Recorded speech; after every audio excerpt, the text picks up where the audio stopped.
누가복음 18장 35절부터 19장 10절까지입니다. 찾으신 줄로 알고 저와 여러분들이 한 절씩 교독하겠습니다. 35절부터입니다. 여리고에 가까이 가셨을 때에 한 맹인이 길가에 앉아 구걸하다가 우리가 듣고 이 무슨 일이냐 물어보는데 그들이 나사렛 예수께서 지나가신다 하니 맹인을 저서이르되 다윗의 자손이시여 나를 불쌍히 여기소서 하느니라. 앞서가는 자들이 그를 꾸짖어 잠잠하라 하되 그가 더욱 크게 소리질러 다윗의 자손이여 나를 불쌍히 여기소서 하는지라. 예수께서 물러서서 나가여 데려다 주니 그가 가까이에 물어보시되 내게 무엇을 하여 주기를 원하느냐 이르되 주여 보기를 원하나이다. 예수께서 그에게 이르시되 너희 너를 원하노라 하시니 곧 보게 되어 하나님께 영광을 돌리며 예수를 따르니 백성이 다 이를 보고 하나님을 찬양하니라. 예수께서 여리고 걸어가 지나가시니 삭개오라 이름하는 자가 있으니 세리장이요 또한 부자라.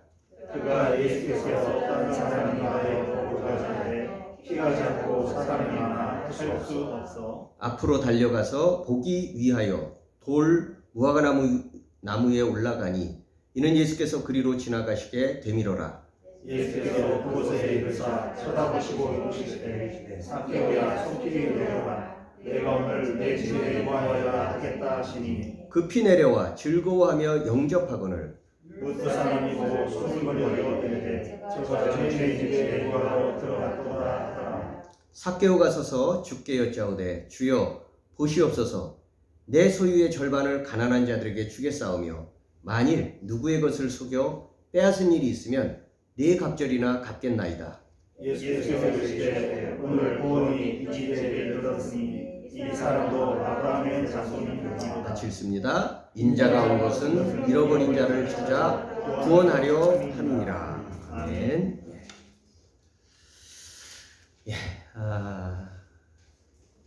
이태원 참사가 일어난 지 벌써 한 주간이 지났고 그런 가운데서 또 지난 주간에는 봉화에서 그동안 매몰되어 있던 그 광부들이 다행히도 구조가 됐습니다.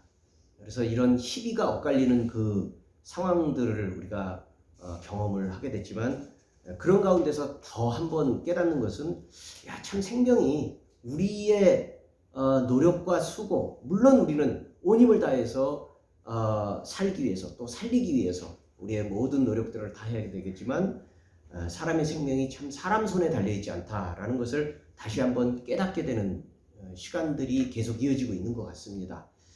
그런 측면에서 우리는 구원이라는 그런 말을 다시 한번 생각하게 됩니다. 요즘일수록 우리가 구원이라는 그 단어가 얼마나 소중하고 또 우리에게 마음 깊이 다가오는지 하는 것을 새삼스럽게 발견하는 그런 시간들이 아닌가 싶은 생각이 듭니다. 그러나 우리가 통념적으로 우리가 일반적으로 쓰는 기독교적 용어 가운데 좀 편견 속에서 우리가 잘못 이해하는 단어들이 꽤 있습니다. 가장 비근한 예가 천국이라는 거죠. 하나님 나라 또는 천국 뭐라고 이름을 붙이든 우리는 천국 그러면 우리가 고된 이 세상을 살다가 죽어 떠나서 하나님 안에서 안식을 누리는 그 어떤 곳 이런 식으로 우리는 천국을 생각을 하지만 복음서에서 나와 있는 천국은 우리가 떠나는 어느 곳이라기보다는 우리가 그리스도 안에서 하나님을 영접하는 순간 그 상황에서 우리에게 임하는 하나님의 아름답고 선한 다스리심, 하나님이 우리와 함께 하심으로 인해서 우리가 그 안에서 이미 맛보는 하나님의 다스리심, 이게 천국의 가장 중요한 맥락이고 또 그런 면에서 우리 구원이라는 단어 역시도 우리가 자주 오염 속에서 착각하는 부분들이 많이 있는데 오늘 이야기 우리 읽었던 누가복음 18장 35절부터 19장 10절까지의 본문 두 가지 이야기가 나오죠. 두 가지 이야기 둘 다에서 반복적으로 구원이라는 단어가 나오는데 우리가 평소에 알고 있었던 구원이라는 것은 우리가 이제 예수님을 영접하면 이 땅에서뿐만 아니라 영원토록 우리가 하나님 안에서 살게 될 것이다 라는 의미로만 생각을 하지만 나중에 일어나는 어떤 일이라고만 생각하지만 오늘 본문에서는 지금 이곳에서 이루어지는 구원을 선포하고 있는 내용들을 우리가 살펴보게 됩니다. 자, 여러분, 먼저 우리는 누가복음 18장의 이야기를 살펴보려고 합니다. 예수님의 일행은 지금 갈릴리에서 예루살렘으로 향해 가는 길고 험한 여정 중에 있습니다. 우리는 갈릴리도 알지 못하고 예루살렘도 익숙하지 못합니다. 이름만 많이 들었을 뿐이지 갈릴리가 어딘지 예루살렘이 어딘지 우리는 잘 모릅니다. 그러나 그냥 우리가 그렇게 이해하면 좋을 것 같습니다. 갈릴리는 위도상으로 보면 훨씬 북쪽입니다. 예루살렘보다 훨씬 북쪽에 있지만 그럼에도 불구하고 예루살렘은 우리가 알다시피 다윗 시대로부터 해서 이스라엘 사람들에게 있어서는 영광의 도성, 하나님이 함께 계시는 법궤가 있고 성전이 있고 다윗이 다스렸던 영광의 도성이다. 그리고 수도죠. 그런 의미에서 예루살렘 중심적으로 생각을 했기 때문에 그 당시 사람들에게 있어서는 어느 곳에 있든지 예루살렘을 향해 가는 길을 올라간다 이렇게 표현을 했습니다. 우리 마치 서울 중심 우리나라도 역시 서울 그럴 때는 뭐 북쪽에 있든 남쪽에 있든 그 서울에 올라간다, 뭐 올라갔다 온다, 뭐 이런 표현을 쓰는 것처럼 상경한다 이런 말처럼 동일하게 우리가 생각을 하시면 됩니다. 어쨌든 갈릴리로부터 예루살렘을 향해서 가는 길목의 마지막 관문입니다. 마지막 관문이 여리고입니다. 여리고 우리가 유명하게 잘 알고 있죠. 예, 우리가 그 이스라엘이 가나안을 정복하는 그 가나안 땅의 정복의 그 최종적인 입구가 여리고성을 함락시키는 그 내용 속에 있었던 것처럼 여리고는 바로 예루살렘을 향해서 가는 마지막 관문이 바로 여리고입니다. 아무튼 그 과정 가운데 있었기 때문에 예루살렘 앞인 여리고에는 많은 여행객들이 늘 오르락 내리락 많이 있었고 그 과정에서 일어나는 여러 가지 풍경과 이야기들도 상당히 많이 있습니다. 여러분들 우리가 그 복음서를 이렇게 살펴보면요, 여리고에서 벌어진 일들을 많이 기록합니다. 예, 그러니까 제법 예수님의 비유 가운데서도 나타나고 그만큼 여리고는 중요한 그 지명 중에 하나라고 기억하시면 됩니다. 어느 날 길가에서 구걸하던 바로 예루살렘을 향해서 가는 마지막 관문인 여리고에서 구걸을 하던 한 맹인이 주님 일행이 지나가신다는 그런 소리를 듣게 됩니다. 왁자지껄 떠들썩한 소리에 이 맹인이 궁금증이 생기겠죠. 왜냐하면 이 맹인에게 있어서는 오며 가며 보이지는 않지만 어떤 사람이 오고 어떤 사람이 가느냐 하는 것이 자기 수입에 자기 사업에 굉장히 중요한 거지 않겠어요? 그러니까 유명한 사람들이 오게 되면 더 그날은 대목을 챙길 수 있을 관심도 생기기 때문에 그 누가 오는지에 대해서 궁금증을 가진 거죠. 그런데 사람들이 말합니다. 나사렛 예수께서 지나가신다. 맹인이 나사렛 예수를 어떻게 들었을까요? 이미 예수님은 유명해 있기 때문에 분명히 알고 있었을 겁니다. 더군다나 맹인은 아까도 말씀드렸듯이 사람들의 동향에 관심이 많았기 때문에 예수님에 대한 정보를 더 많이 촉각을 기울이면서 수집했을 가능성이 있습니다. 나사렛 예수께서 지나가신다. 어찌 보면 굉장히 평범할 수 있는 그런 이야기지만 맹인은 망설이지 않고 큰 소리로 다윗의 자손 예수여 나를 불쌍히 여기소서, 다윗의 자손 예수여 나를 불쌍히 여기소서 여러 번 수차례 부르짖게 됩니다. 사람들은 맹인이 그런 얘기하는 걸 듣고 싶지 않았습니다. 자기들 나름대로도 예수님에 대한 관심이 있었고 자기들 나름대로도 예수님을 만나서 해야 될 관심이 있는데 더더군다나 여러분 그렇지 않아요? 구걸하는 사람, 우리 예전에는 많이 썼지만 요즘에 잘 쓰지 않잖아요. 어쨌든 거지죠. 소경인데다가 거지인 한 사람이 자기들에게도 관심사인 예수님을 부르짖으면서 막 불쌍히 여겨달라고 하면 자기들의 기회는 축소되는 거 아니겠어요? 잠잠하라, 조용히 해라, 시끄럽다, 네가 떠들 곳이 아니다. 많은 사람들이 꾸짖었습니다. 그러나 소경은 그게 중요하지 않습니다. 그럴수록 더 크게 소리를 지릅니다. 나사렛 예수여, 다윗의 자손 예수여 나를 불쌍히 여기소서. 여러분, 놀랍게도 이 누가의 본문에서는 그걸 우리에게 가르쳐 주려고 합니다.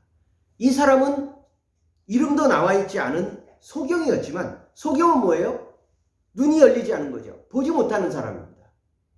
보지 못하는 사람이지만 그럼에도 불구하고 이 소경은 다른 눈이 열려 있었다는 거예요. 육신의 눈은 닫혀 있었는데 다른 눈이 열려 있어서 예수님이 어떤 분인지 알아본 거예요. 지나가는 그 예수님의 소식을 들으면서 일생일대에 자기가 반드시 만나야 될 분이라는 것을 알고 크게 소리를 지릅니다.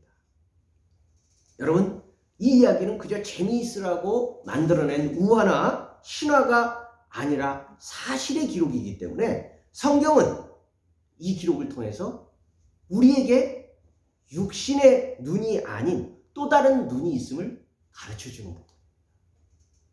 재밌잖아요? 이 사람은 소경이에요. 눈이 안 보여요. 그런데 또 다른 눈이 있다는 거예요. 그래서 예수님을 사무치게 불러냅니다. 그리고 여러분, 그 사실은 부르는 호칭에서 드러납니다. 사람들은 뭐라고 불러요? 나사렛 예수가 이 길을 지나가신다. 나사렛 예수라고 표현합니다. 여러분, 나사렛 예수가 뭐예요? 나사렛에서 출생하고 자란 사람들에게 널리 알려져 있는 나사렛 출신의 훌륭한 선지자 예수가 여기를 지나간다. 나사렛 출신의 예수를 말하고 있는데, 나사렛 출신의 예수를 듣고서 소경은 자기 나름대로 이렇게 표현합니다. 다윗의 자손 예수요. 나사렛 출신 예수를 다윗의 자손 예수여라고 바꿔 부릅니다. 이게 바로 그 사람에게 다른 눈이 있다는 것을 보여주고 있는 것입니다. 우리가 알다시피 유대인들에게 있어서 이스라엘의 구원을 베푸신 메시아라는 아주 중요한 의미로 다윗의 자손이라는 그런 표현을 쓰고 있는데, 그 다윗의 자손이라고 하는 그 표현을 이 소경은 감히 예수님에게 다 갖다 붙이는 거예요. 오늘날 우리가 생각할 때, 야, 이거는 평범하게 보이지만 굉장히 놀라운 고백이 아닐 수가 없는 것입니다. 어떻게 그런 일이 이 소경에게, 여러분, 신화적으로 생각하면 안 됩니다. 그냥 우리가 일상적으로 보는 굉장히 귀찮게 여기는 거지예요. 맹인이면서 거지예요. 그런데 그에게 다른 눈이 열려 있었다는 것입니다. 하나님은 때로 우리에게 하나의 문을 닫으실 때, 여러분, 우리 살다 보면요, 우리에게 익숙했던 어떤 문이 닫히는 경험을 하게 돼요. 안 열려요. 익숙하고 우리에겐 평범했던 어떤 과정이고 길이었는데요, 어느 순간에 안 열려요. 아무리 열려고 해도 도무지 열리지 않습니다. 그럴 때 우린 절망합니다. 여러분, 질병일 수도 있지만, 여러분 사업상의 어려움일 수도 있고, 인생에 있어서의 어떤 관계의 문제일 수도 있고, 아무튼 어제까지만 하더라도 그 큰 문제가 아니었는데 어느 날 갑자기 확 막힌 경험을 하게 됩니다. 우리는 그럴 때 온 힘을 다해서 그걸 열기 위해서 노력하죠. 열기 위해서 우리는 온 힘을 다해서 힘을 써야 됩니다. 마땅히. 그러나 여러분, 안 열릴 때가 있어요. 도무지 열리지 않을 때가 있습니다. 그럴 때 우리에게 필요한 신앙적 마음은 다른 문을 열어주시는구나. 다른 문을 여시려고 하시는구나. 다른 길을, 다른 문을 열어주시려고 하는구나. 라는 마음을 품어야 됩니다. 왜냐하면 하나님은 우리보다 더 분명하게 우리의 길을 인도하시기 때문입니다. 여러분, 우리가 그거 믿죠? 하나님은 우리를 망하게 하기 위해서 어려움을 주시는 일은 없습니다. 믿는다고 해서 어려움이 없어지거나, 믿는다고 해서 고통이 없어진다거나, 신앙인이라고 해서 직분을 받았다고 해서 힘든 일이 생기지 않는 것은 아닙니다. 똑같이 우리는 경험합니다. 그러나 하나님이 주시는 고난과 시련은 망하라고 주시는 것이 아닙니다. 그럼 뭘까요? 다른 길을 보여주시기 원하십니다. 지금까지의 길과는 다른 길을 보여주기 원하시는 것입니다. 그렇기 때문에 지금까지 우리가 너무나도 자연스럽고 당연하던 어떤 길이 막히고 아무리 힘을 써도 이전으로 되돌아가지 않을 때 우리는 하나님이 새로운 단계로 우리를 이끄시는구나 라는 마음을 가질 필요가 있습니다. 그러면서 구해야 됩니다. 하나님, 저에게 인도하시려는 새로운 길, 새로운 단계 무엇인지 깨닫게 해주십시오 라고 기도해야 됩니다. 기도의 업그레이드가 일어나야 되겠죠. 제가 이 설교를 준비하면서 우리 아이들 어렸을 때가 생각나요. 저도 이제 딸 하나, 아들 하나가 있는데, 아이들 어렸을 때 이제 다 저희 아내가 모유로 이렇게 길렀는데, 지금도 참 젖 빨아먹던 그 아이들의 그 모습이 얼마나 예쁜지가 기억이 납니다. 근데 젖을 아무리 아이가 예쁘게 잘 빨아먹는다고 해서 계속 젖만 먹일 수가 없죠. 그렇잖아요? 일정 정도 시간이 지나면 이제 아이들은 젖을 끊고 흔히 말하는 이유식이라는 걸 해야 됩니다. 근데 그때가 온 거예요. 그런데 아이는 계속 젖을 너무 좋아해요. 젖을 빨고 젖 먹는 것을 너무 좋아하죠. 그러니까 이제 그게 강제로 이렇게 어느 날 갑자기 안 주고 다른 걸 먹인다고 해서 먹지 않거든요. 그러니까 보니까 뭐 이렇게 젖을 먹일 때 그 엄마 젖에다가 뭐 이렇게 이상한 색깔도 칠하고 또 거기 이렇게 좀 뭘 이렇게 묻히고 그래가지고 아이가 젖을 뭔가 이렇게 두려워하게 하는, 떼게 하는 그 과정이 있더라고요. 그래가지고 젖을 떼게 하는데도 굉장히 힘들어요. 처음에 먹일 때 젖이 돌게 하는 것도 힘들지만 젖을 떼는 것도 진짜 이 아이는 자지러지게 놀라고, 아이고 뭐 정확하게 이렇게 이성적으로 판단하지는 못하겠지만 아이고 나를 죽이려나 보다, 뭐 그런 아마 공포감이 있었을 겁니다. 그러나 사실은 그 아이를 죽이려고 하는 것이 아니죠. 그 아이가 그만큼 자랐기 때문에 이제 새로운 단계에서 이유식을, 또 이제 조금 더 후에는 자기가 직접 곡식을 먹으면서 더 새로운 단계로 밥을 먹도록 하기 위한 그런 심정으로 부모는 아이에게 젖을 떼려고 하는 것이죠. 그러나 그 아이는 그걸 알 수가 없습니다. 그래서 그 상황에서는 당장 울고 떼를 쓰고 젖달라고 보채게 되는 것이죠. 마찬가지로 이 맹인도 언제부터 그 눈이 닫혔는지 우리는 알 수가 없습니다. 그러나 그가 살아가는 기본적인 길이 다른 사람들과는 다르게 막혀 있을 때,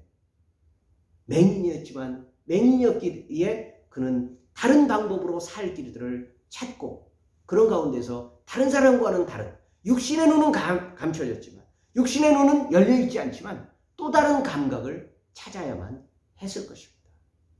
그런 가운데서 하나님은 맹인에게 은혜를 주셔서 하나님을 사모하는, 다른 사람들보다 더 하나님을 사모하고 하나님의 음성에 귀를 기울이고자 하는 그런 심정을 주셨을 것이 틀림없습니다. 다른 감각, 다른 음성에 마음을 활짝 열어놓고 거기에 민감했던 것입니다.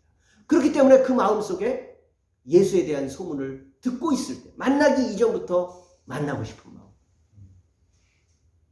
그의 은혜를 경험하고 싶은 마음, 그에게 하나님의 살아계심의 은혜를 체험하고 싶어하는 마음이 아마 사무쳐 있었을 것이기 때문에 나사렛 사람이 지나간다 라는 얘기를 들었을 때 그분이 바로 다윗의 자손 메시아라는 것을 알 수 있었던 것입니다.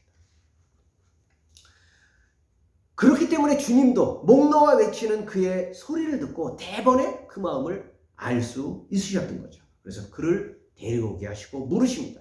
내게 무엇을 하여 주기 원하느냐? 주여, 보기를 원하나이다. 내게 무엇을 하여 주기를 원하느냐? 주여, 보기를 원하나이다. 당연한 것 같지만요, 사실은 불필요한 물음입니다. 왜 그럴까요? 거지가 깡통을 앞에 둔 이유는 물으나 마나 돈 달라는 거죠.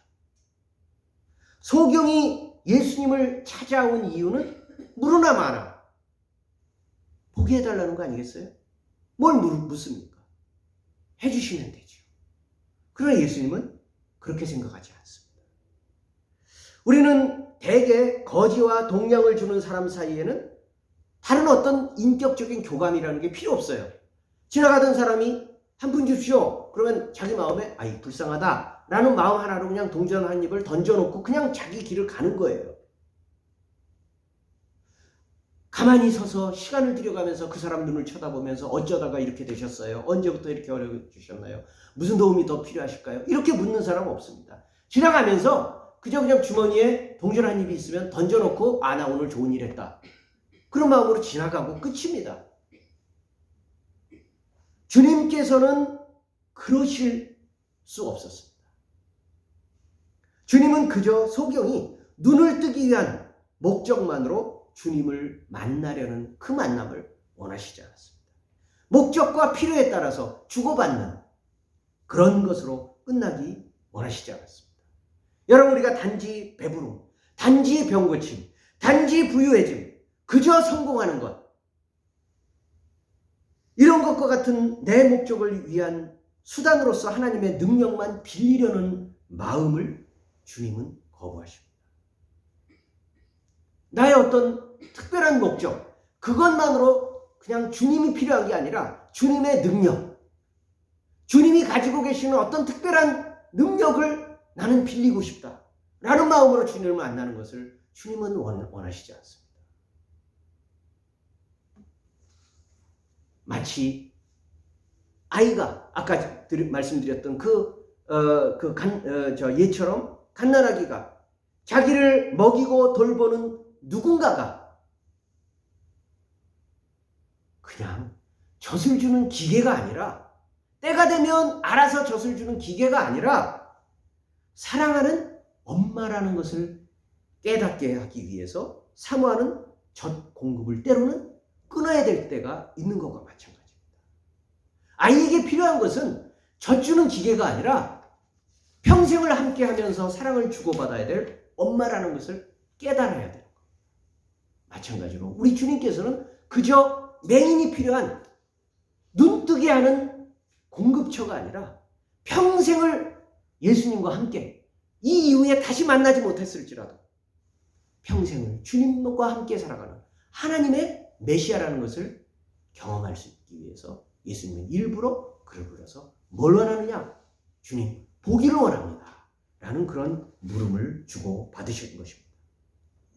그렇기 때문에 여러분, 하나님으로부터 오는 사랑과 능력은 마치 우리가 그냥 적에게 기관총을 난사하듯이 맞으면 맞고 틀리면 틀리고, 맞을 놈은 맞고 살아날 놈은 살아나라는 식으로 그렇게 기관총을 난사하는, 재수 좋은 사람은 받아서 누리라는 식으로 쏟아붓는 게 아닙니다.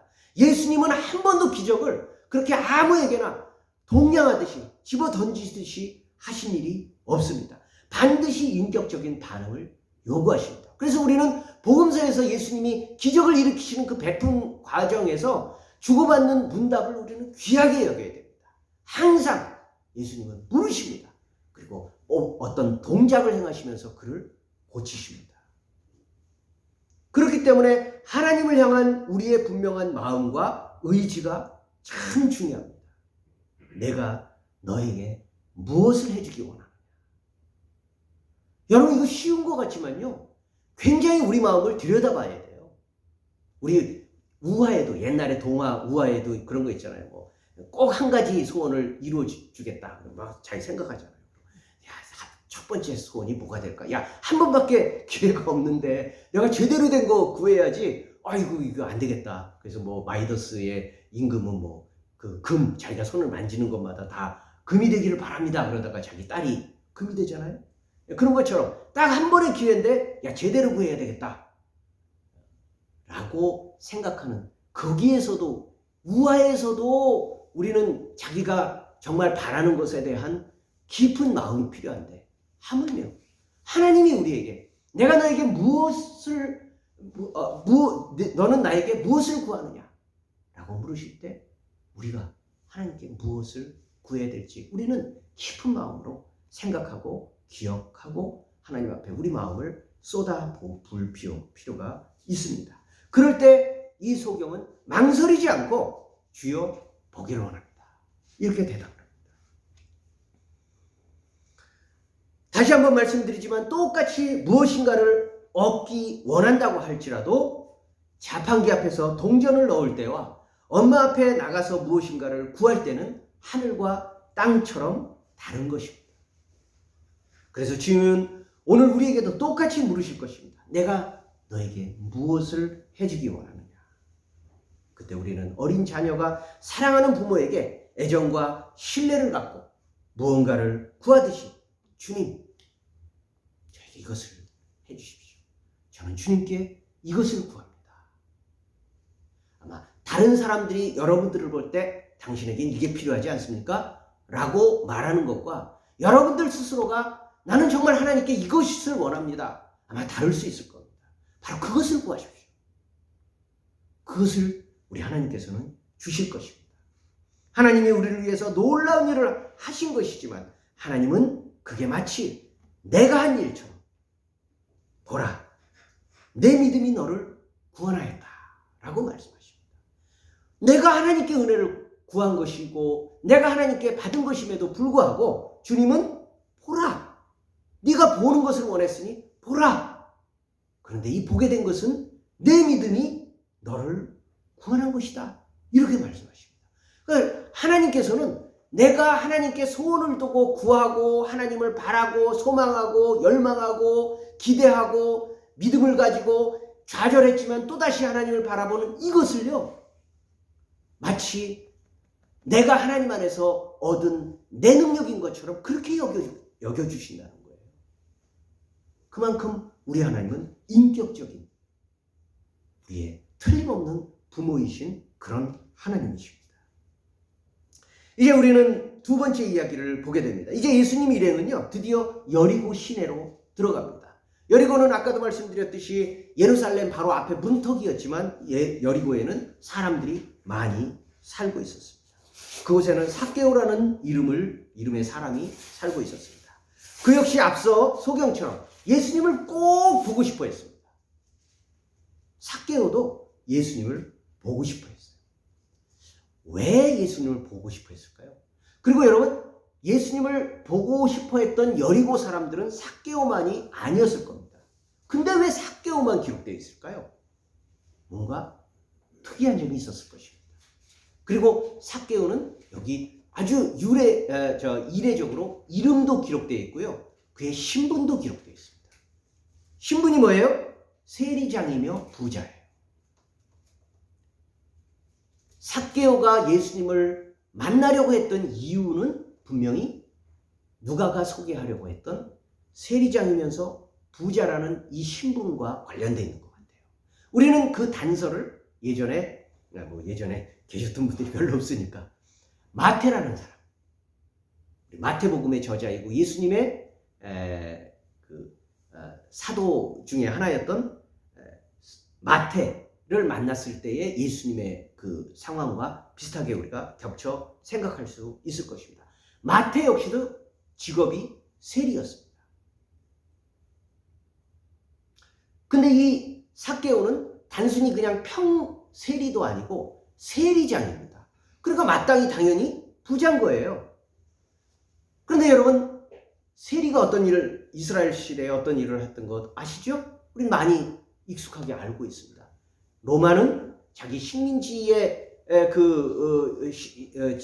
지대에 얼마나 로마 그 큰 대제국을 하는 데 있어서의 가장 중요한 것 중에 하나가 세금 업무 아니겠어요? 많이 돈을 해서 그걸로 제국을 유지해야 군대도 만들고 또 여러 가지 사법 시스템이나 행정적 체계도 만들 수 있으니까 돈을 끌어모으는 세금 업무는 너무너무 중요한 거죠. 로마 시대에. 그걸 다 로마가 어떻게 일일이 구석마다 다 할 수 있을까요? 그래서 식민지 그 나라 애들은요, 거기에서 쉽게 말하면 부역할 수 있는, 그러니까 머리도 좋고 그런 세무 업무도 밟지만 특별히 그 세금 업무를 하게 함으로 인해서 대가를 지불하는 이 당시의 세리들은 지금과 같이 직업적 시스템으로 확실하게 실험 쳐가지고 세리가 되는 것이 아니라 로마에 복무하고 충성할 수 있을 만한, 흔히 말하는 좀 우리 뭐라고 그걸 부르죠? 다른 나라를 위해서 식민지를 위해서 충성하는 걸 뭐라 그래요? 일제시대 때도 왜 부역하는 그런 거 있잖아요. 그런 관료처럼 그렇게 되는 거예요. 그러니까 책정된 금액보다 훨씬 더 많은 금액을 긁어들여서 상당 부분은 자기 주머니에 넣고 책정된 금액만 로마 당국에다가 납부를 하는 거예요. 그러니까 나쁜 놈이죠. 민족 반역자죠. 나쁜 놈입니다. 그러나 부자예요. 그 세리장이면서 부자인 삭개오가 예수님을 만나고 싶어 했어요. 왜일까요? 그렇기 때문에 이 사람 마음속에 심적인 고통이 컸던 것 같아요. 부자지만, 편안했지만, 안락했지만, 자기가 이렇게 이 사람도 분명히 유대인이었을 것이기 때문에 자신이 하나님의 뜻대로 살지 못한다는 것을 분명히 알고 있었을 것이고, 다른 사람들이 자신을 어떻게 손가락질하고 있는지, 자기 집들을, 가족들을 어떻게 따돌리고 있는지 너무나도 잘 알고 있었을 것입니다. 그래서 자기의 인생에 대해서 깊은 고민을 가지고 있었을 것이고, 그때 예수님이 지나가시는 소리를 듣는 거죠. 아, 내가 예수님을 만나고 싶다. 자, 그런데 이런 삭개오, 그런 면에서 본다면 삭개오도 지난주에 말씀드렸듯이 마을에 함께 살되 함께 살지 않는, 다른 사람들은 봐도 못 본 채 하는, 알아도 모른 척 해야 되는 투명인간이에요. 난관이 있습니다. 예수님을 꼭 만나야 되는데 난관이 있다고 기록하고 있어요. 뭐예요? 키가 작아요. 저처럼 키가 작은 것 같아요. 그리고 사람은 많아요. 그러니까 까치발을 떼도 안 보이는 거예요, 예수님이. 그래서 삭개오는 돌 무화과나무 위로 올라갔다, 이렇게 말하고 있습니다.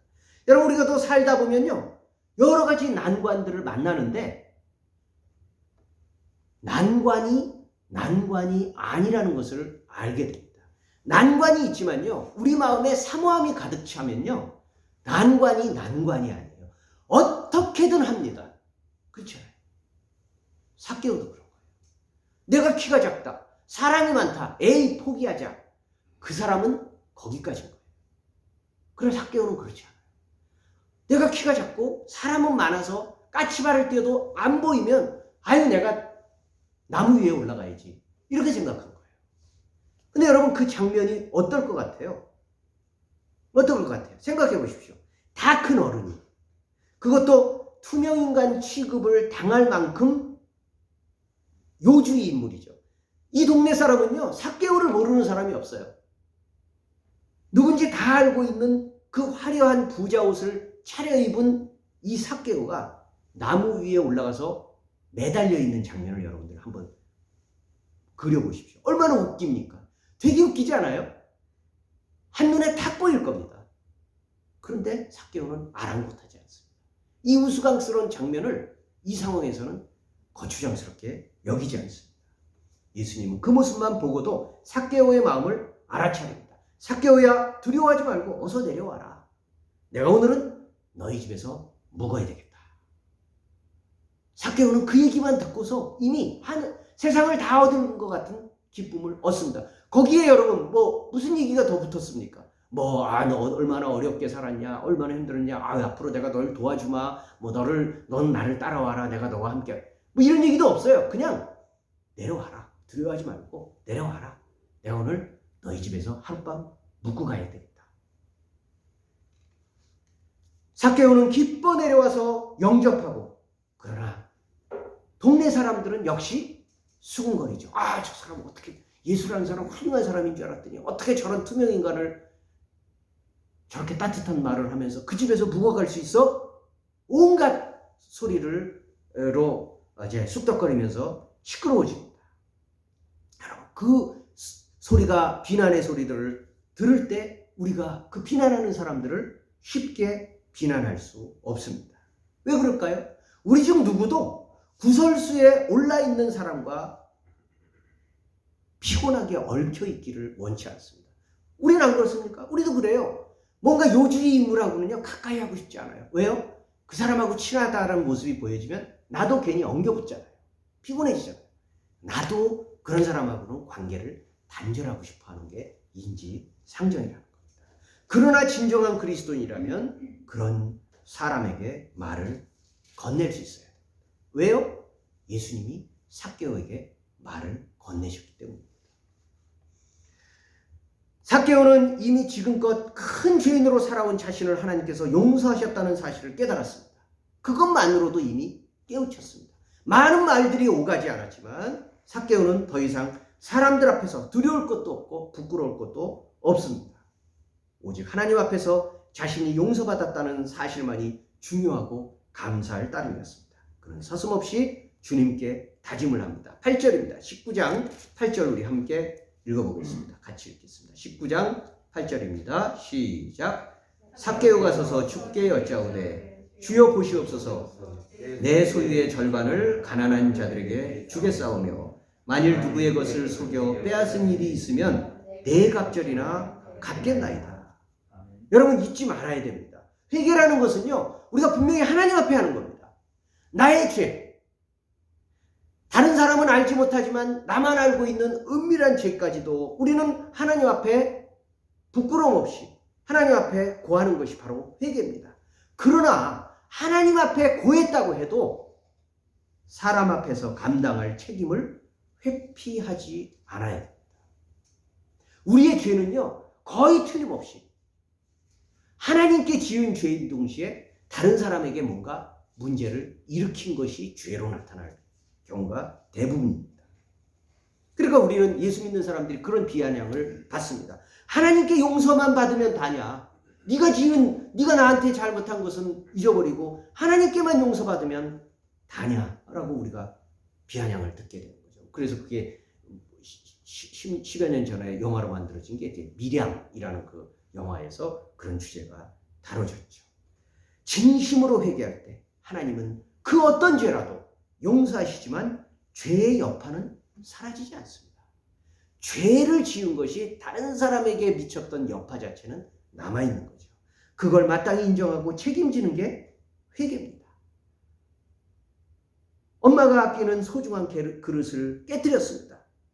솔직하게 용서를 구합니다. 엄마가 용서해 주었습니다. 그러나 그렇다고 해서 깨진 그릇이 다시 붙지 않습니다. 그러면요, 청소라도 해야 됩니다. 그렇잖아요? 깨진 그릇 청소라도 해야죠.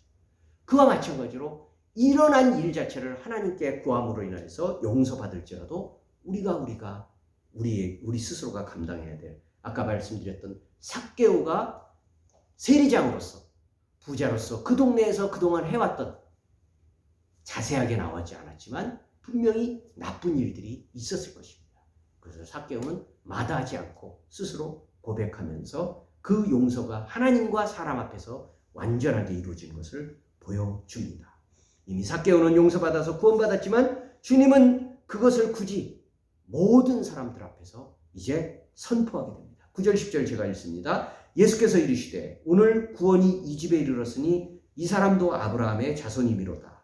인자가 온 것은 잃어버린 자를 찾아 구원하려 함이로다. 그렇습니다. 이미 예수님은 용서하셨습니다. 이미 삭개오는요, 하나님의 용서를 받았습니다. 아브라함의 자손입니다. 이미. 그런데 굳이 예수님은 선포하십니다. 사람들 앞에서 굳이 선포하십니다. 왜요?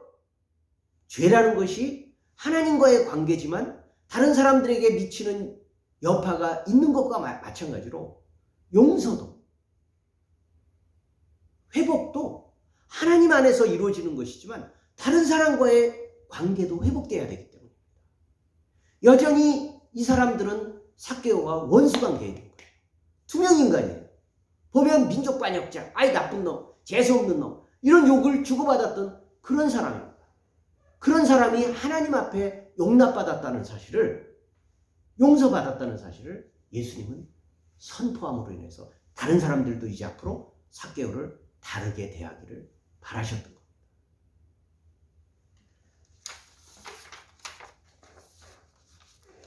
그래서 밖으로 볼 때 오늘 본문은 이 삭개오의 이야기는 그저 예수님이 삭개오를 만나서 그냥 하룻밤 묵어간 것에 불과한 이야기입니다.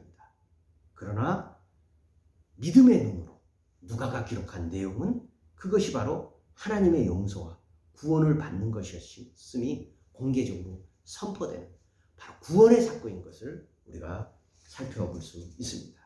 오늘 우리는 두 명의 이야기에서 공통적으로 구원이라는 단어를 확인했습니다. 이미 아까 살펴봤던 여리고의 맹인, 예수님은 보라, 내 믿음이 너를 구원하였다. 너 눈 떴다. 내가 너 눈 뜨게 해주마. 자, 너 이제 앞으로 밝은 눈으로 살아가라. 이렇게 말씀하시지 않고 너를 구원하였다. 이렇게 말씀하십니다.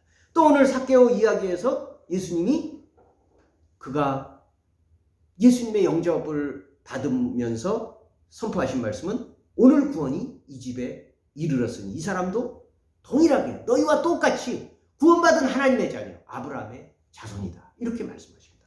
우리는 구원이라는 단어를 이렇게 확인했습니다.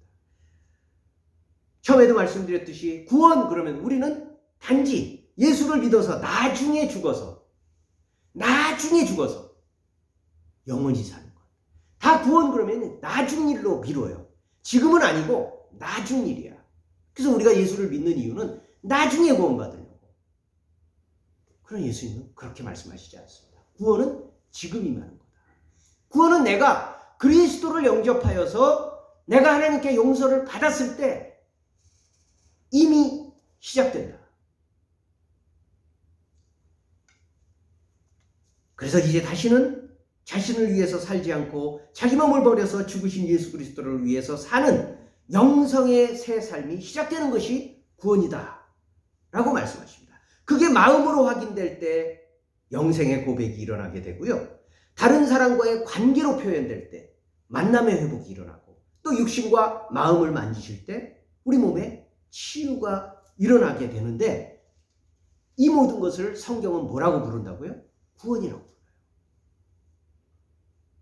관계 회복이든 몸이 회복되든 아니면 우리 마음에 예수 그리스도로 인해서 믿음의 고백이 일어나든 이 모든 것들은 하나님이 우리가 하나님 앞에 갔을 때 일어나는 우리를 건지시는 역할이기 때문에 다 구원이라고 부르는 것입니다.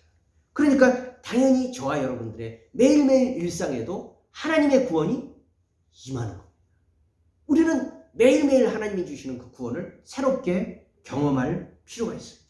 복음서는 우리가 경험하는 복잡하고 골치 아픈 일상의 현실들 속에서 우리가 흔히 쓰는 평범한 대화들을 통해서 예수님이 사람들을 만나서 구원하셨다라는 기록으로 넘쳐납니다. 그들은 모두 도움과 지혜를 구할 수밖에 없는 상황 속에서 구함을 통해서 예수님을 만났습니다. 그렇기 때문에 오늘 우리도 하나님과 그분이 주시는 구원을 만날 수 있는 자리가 어떤 부흥회라든가 아니면 성령 집회라든가 이런 특별한 자리 이전에 하나님께 필요를 구하고 끊임없이 하나님의 도움을 바라보는 우리의 평범한 일상이 바로 구원이 일어나는 자리라는 것을 우리는 기억해야 됩니다. 우리는 마침내 완성된 구원을 맛보는 그날까지 계속 하나님의 구원을 구해야 됩니다. 그리고 하나님께서는 기쁘게 우리에게 그 구원을 주실 것입니다. 온 나라가 이태원 참사로 슬픔과 불안에 빠져 마음 둘 곳이 없는 지금 우리 하나님은 침묵하거나 방관하시지 않으셨습니다. 또 않으실 겁니다. 오히려 그 현장의 계심을 알기 때문에 우리도 이것을 함께 기억하면서 우리의 하루하루 일상을 살펴서 필요한 구원을 주시는 그 손길이 이번 한 주간 동안도 우리 성도들에게도 함께하고 또 특별히 슬픔과 억울함으로 얼룩진 그런 많은 사람들의 마음을 위로하고 잘못된 사회 시스템을 바로잡는 일이 하나님의 구원으로 나타나기를 우리도 함께 기도하고 그 가운데서 구원을 맛보는 복된 한 주간 되시기를 주님의 이름으로 축원합니다.